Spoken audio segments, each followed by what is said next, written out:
Welcome to podcast number 70 for Thanks for Your Service and our first podcast for 2024. Our focus is on historical topics relating to the Australian military. You can find us on Facebook, Twitter and YouTube. Just search for Thanks for Your Service. And our website is www.thanksforyourservice.net, and you can email us at info@thanksforyourservice.net. In 2023, the National Archives of Australia reached a significant milestone, having digitised more than 1 million World War II records. These records are now made available online free of charge. Rebecca Penna from the National Archives of Australia joins us to explain more. Rebecca, many thanks for joining us from Canberra. Thank you. It's wonderful to talk to you about this wonderful work we do here at the National Archives. So thanks for having me. Well, most welcome. Tell us first, what are the National Archives of Australia? That's a good question. So the National Archives of Australia, we're a government agency. So we're a federal agency that collects records of Australian government decisions. So we collect really important records that kind of provide evidence of what has happened across the federal government. But I think it's more than that. So we have that mandate to collect these records, but more than that, we also have a mandate to make sure that we preserve those records, that we make sure that those records are understood. You know, do they have titles? Are they constructed around a group of records? And also the thing that I think is really important is we make them accessible. Obviously, there's the Archives Act and there's legislation around how we make those records accessible. But that's generally our aim. I think is you know, it's all fine. Someone said to me once upon a time that we have these records that sit in boxes and they actually need air to survive and live, and so we need to take them out of those boxes and make them available more and more in the digital form, but obviously still in the paper form. And that's exactly the theme of our call today, because you guys have reached a milestone this year in 2023 with the World War II digitisation project. What's the project about? Yeah, so the World War II service records. So the National Archives holds a number of defence-related service records. We hold our World War I service records and our World War II service records. And as you can imagine, these records are really, really important records, but also really popular records. You know, these are people making connections with individuals.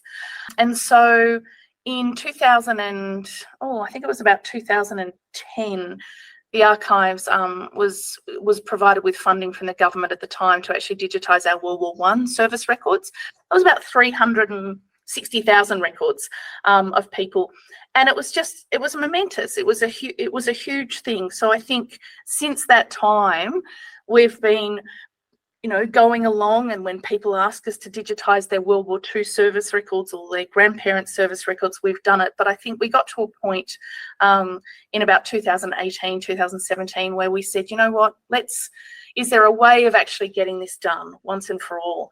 These records are, as we know, getting to sort of 80 years. Now is the time to kind of get these digitised. And so we were lucky enough, the government at the time gave us $10 million to go towards digitising. At the time, we had around close to 900,000 records that we still needed to digitise. And so that's what we've been doing since then. And so, yes, our milestone was that we reached over 1 million records digitised. And actually, since that time, the archives, there was still a small proportion of records, particularly around in a particular Air Force series, that we still had not completed by the 30th of June this year. And so the Archives has decided, well, let's just finish it. We're so close, let's finish it. But more importantly, once they're digitised, let's make them available to people wherever possible online. So that was a really big part of the project. And the availability and accessibility obviously is a crucial factor from a National Archives perspective. How do people even commence a search for these records? Well, that's true. I think the first thing is to come to the National Archives, probably not the War Memorial, which I think is a really natural thing. No, that said, the War Memorial and we work really closely. So even if you go to the War Memorial, they'll send you our way, or you go onto the website. But I guess the first place to start really is our website. So we have National Archives website, naa.gov.au for those playing at home, but also, and that includes access to our catalogue.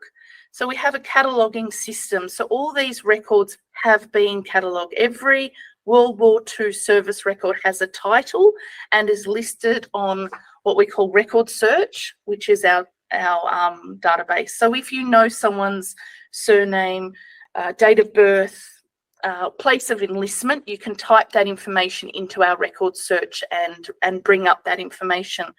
But I think what also the website does is you may not have that information. You may not know where to start. And so there's a couple of things that the website does. There's lots of fact sheets and documents that say, where do I begin?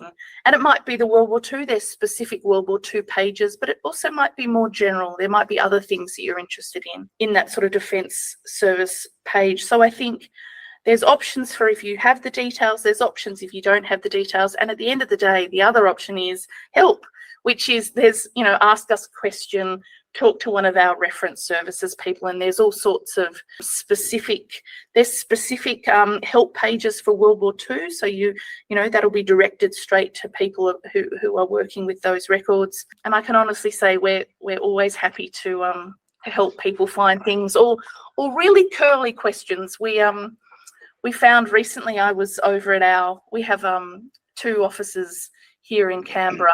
One is our public facing records, which is sort of towards the parliamentary triangle. But I was over speaking to our reference services team the other day, and one of the team members had two photos that were obviously taken from one of our service records for World War II. I guess we'll get into what you can see in those files. But actually, it appears that there was, we assume, a mistake made at the time where there's two photos with the same service number. These photos came from the same file, but I can tell you those people are not the same people in those photos. So, it's again, we're all having discussions about how do we find which is the correct photo and who is this other person? How do we link that person back? So they're really interested. I guess what I'm saying is, ask for help and you'll get it. Obviously, you've said you've reached a milestone. You now have over 1 million records that are now accessible. When people access the records, what do they find?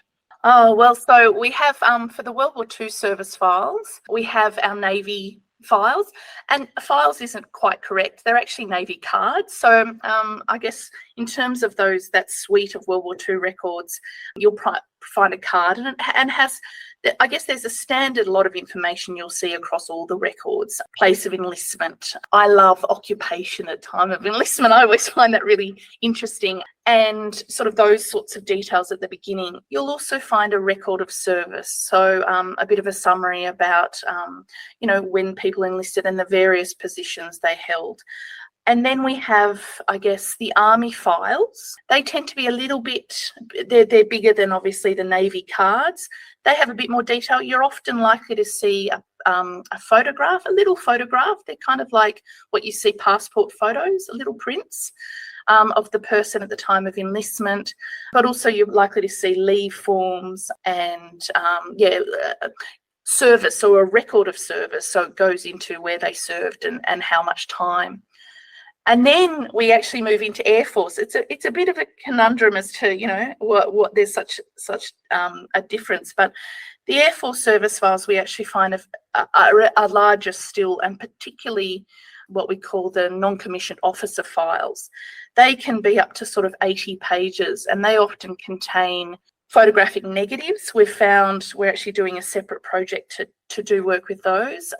Sometimes you'll see candid photos that people might have submitted at the beginning. So you imagine street photography and things like that, but also more detail. It could be their training, what training they undertook. Referees. So quite often you'll see referees from local businesses But also you do start to get some of those, the requests for people to be discharged, and they can vary. We've certainly seen, you see a lot of heartfelt messages from people saying, we had one family that we found who, when World War II broke out, they were a mining family. That's sort of what they looked after. But everyone in the family, all the children enlisted, 2 girls and 3 males.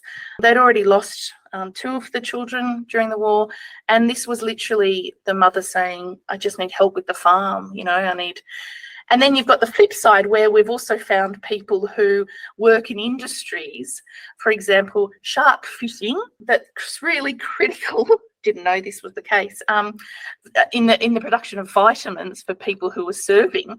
And so you find, again, requests to say, we don't have a lot of shark fisher people with the required skills. Can they be discharged? And I think that's the great thing about these records. You really do get a personal insight, and really they are incredible stories.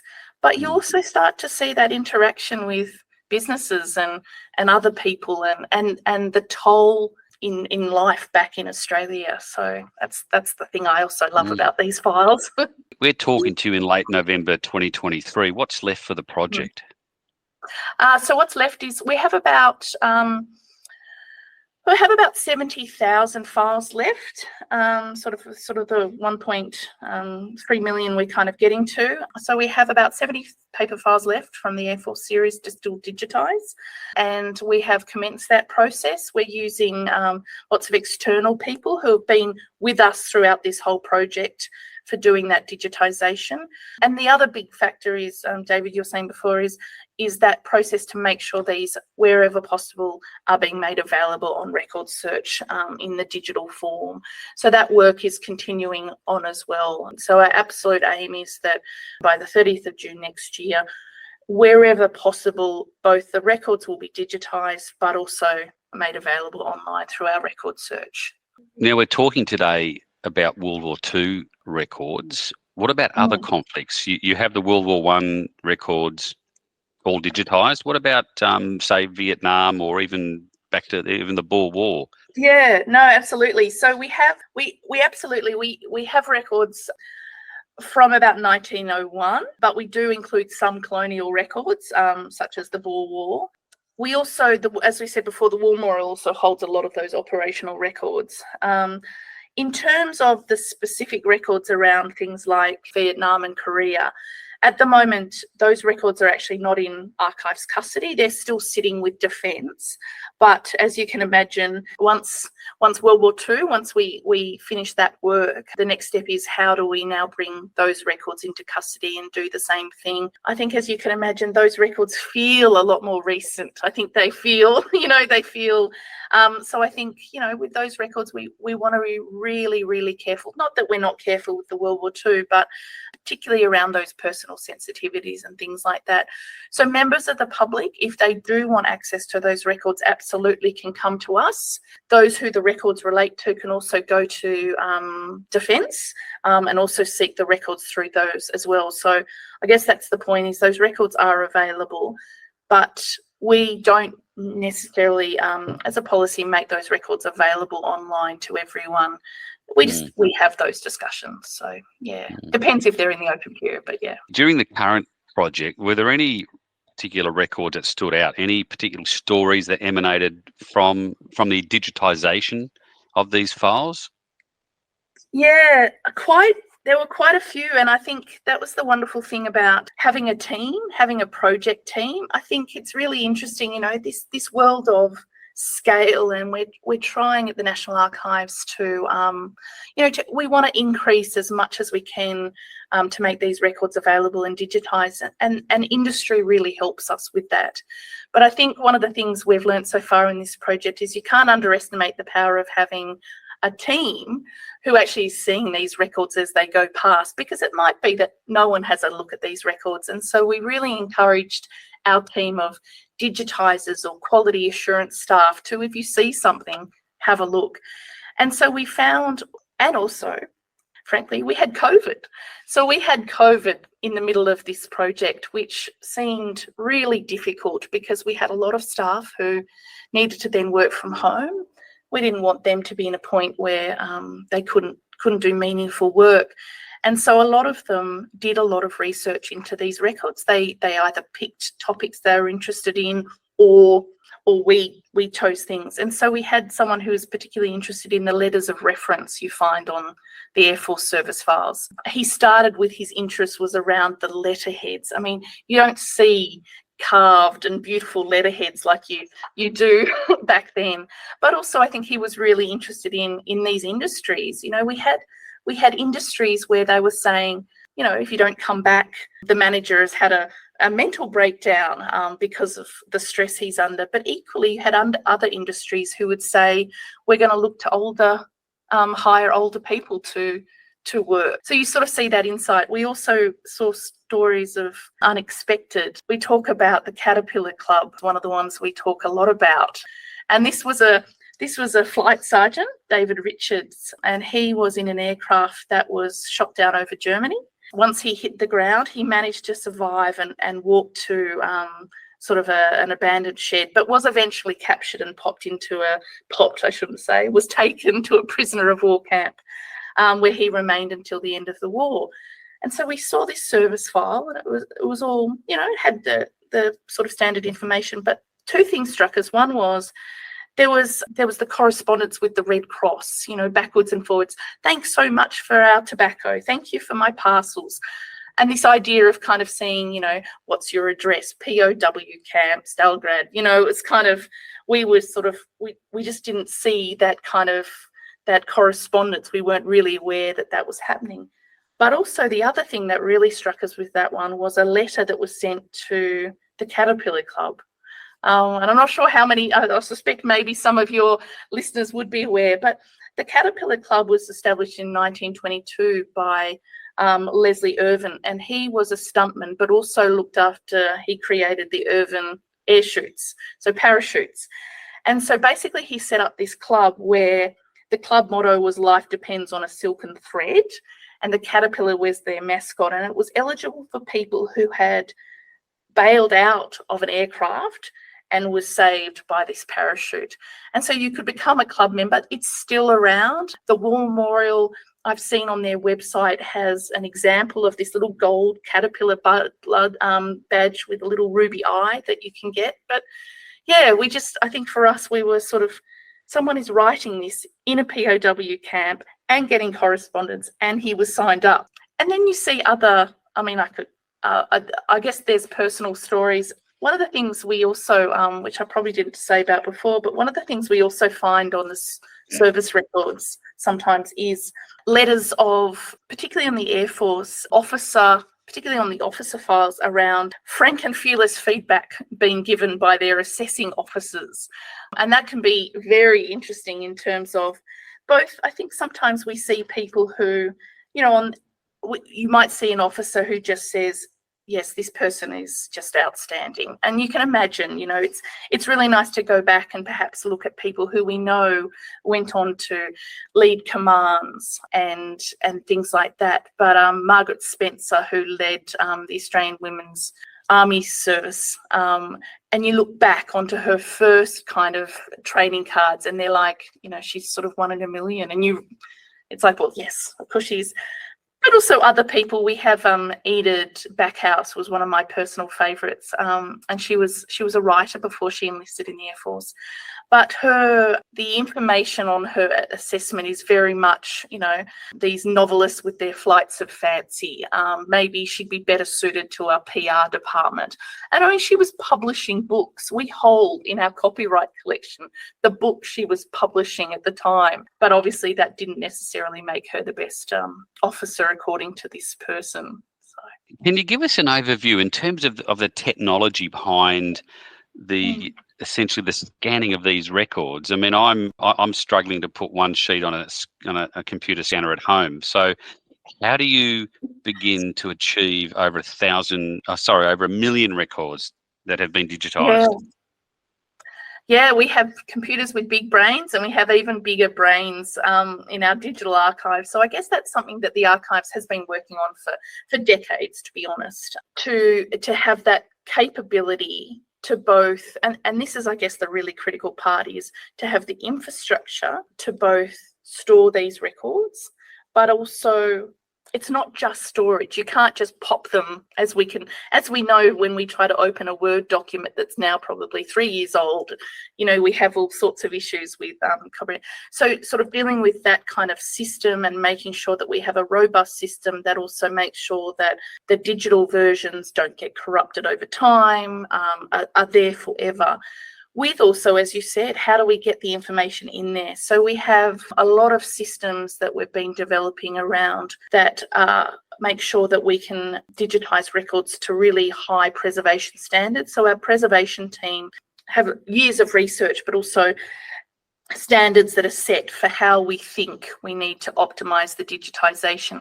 So it's really technical and specific when we talk to, and the people who were involved in the World War II project will tell you, we are very specific. It's around contrast and cropping and size and the types of files, and it has to be non-compressed and all these sort of standards that we require of them. And then we have the systems to kind of put them in there. Look, and that's why I guess we do talk to industry a lot. We do work with them because that higher, larger scale is something that they're, I guess, more familiar with as we get more familiar with it as well. But yes, but also, I mean, the World War II records, I guess, are fairly what you imagine a paper file looks like, with some exceptions.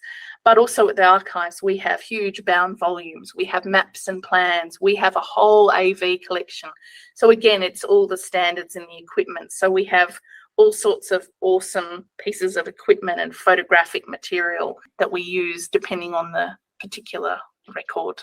And you mentioned at the start of the podcast that the National Archives of Australia, the starting point for people who want to access these records is naa.gov.au, and they can also look and see how you do the projects as well. Absolutely. So information about how we do the projects, information about some of the finds. You will see stories, not just the World War II project, but other stories we find. And it's quite surprising. I'm always, I guess, when I probably started and heard about we say the National Archives is a federal agency that collects government records. And I think sometimes people start to gloss over a bit, but it's when you actually see what's in these records and the scope of what we find. It tells us so much about our society and our individuals. And I think that's been the great thing with the World War II project.